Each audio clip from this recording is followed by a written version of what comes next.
Hey y'all, Ritz coming back at you with another Watcher of Realms video. Today, I think I'm going to jump aboard the summon train. Should you summon? Um, in general, it's a little bit easier. Most of the time, we know kind of what to do. When there's a limited hero, you go for it. When there's not a limited hero, if there's a good one on the banner, you go for it. If there's not a good banner, you wait. Sometimes it's very easy. This week is much harder. We have new heroes, particularly we have Dahlia. Dahlia looks very interesting. A lot of people are ragging on her range. I think that her range is very interesting. It might be very niche, but her kit is very interesting. And I think there's going to be actually a lot of use for her coming in future content. I know that's speculative. I know that's very much a bird in the hand is worth two in the bush. So for many people, it's going to be more worth it to wait, not summon Dahlia, and go for Anora. If you only have enough for one guarantee, sure, go for it. Another option, if you're close to pity, you can summon and maybe get Dahlia early. If that works for you, awesome. Then you can save for Anora. The only thing that complicates things a little bit this week is over here. We have some really good heroes. If you don't have Vortex, he's amazing. He'll come. You don't have to worry about it. He's not really worth summoning for this week. Damon is a little bit more rare, but he is a fusion in the Abomination fusion. He's necessary for that. If you don't have him yet, then it could be worth summoning a little bit over here. I don't really recommend it because it's not necessary, and he will come. He's not so rare that you're not going to get him.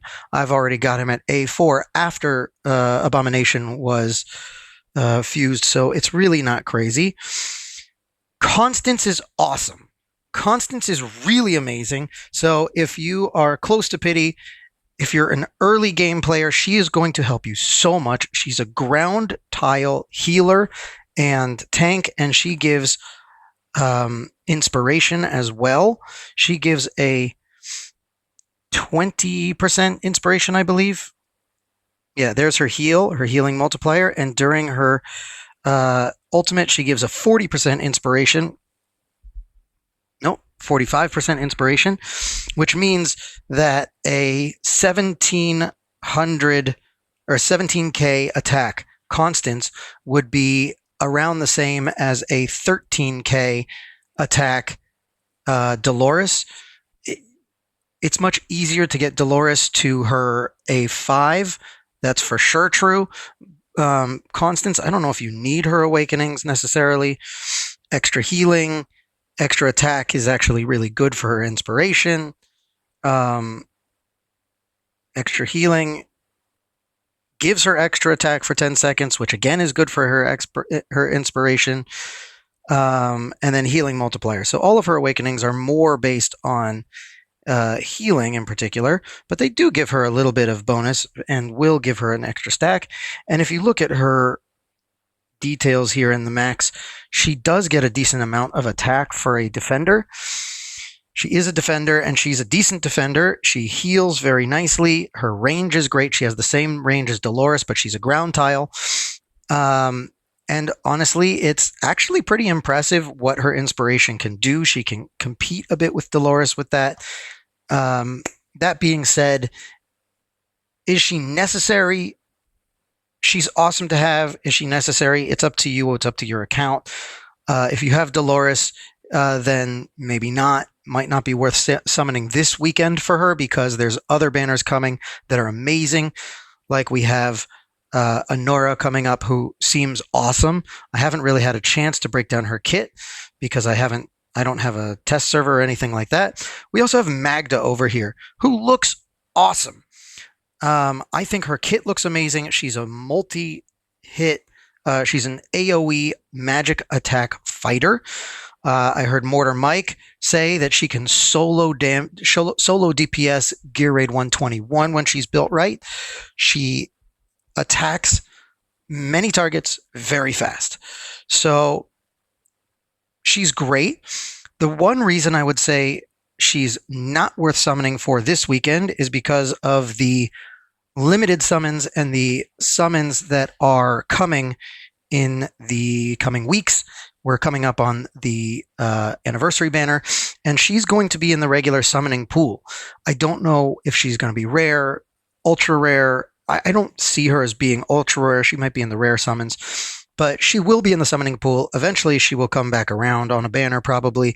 I don't think for the most part that it's going to be worth summoning for her, but that depends on your account. If you're an early game summon, you should be summoning every week anyway. It's not really worth saving your summons.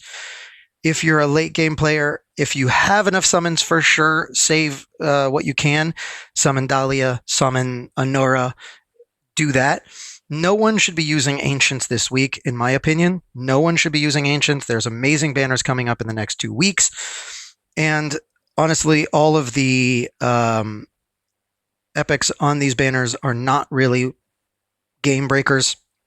Unfortunately, they took away the buff that an assault used to give. It was a bug that they patched right away because the buff was massive. It was too bad. But in general, it is up to your account. I think low spenders probably better to save a bit on this banner, on the special invocation. On the guarantee for Dahlia, it depends on your account. I think that both Dahlia and Anora look awesome. They look amazing. I think people are ragging on Dahlia a lot because of her range. I think that it's going to be really useful later on. She has slow. She has, it's not the big boy slow, it's a 50% slow, but they're going to be constantly slowed as they walk through her range if she has all of the blossoms out. She has poison. It's not a super high poison, but that's okay. She also gives buffs to her, to other units that are next to her blossoms. So I think it would be worth summoning her. Other than that, it's worth waiting on. And I hope this helps you guys out. And we'll see you in the next one.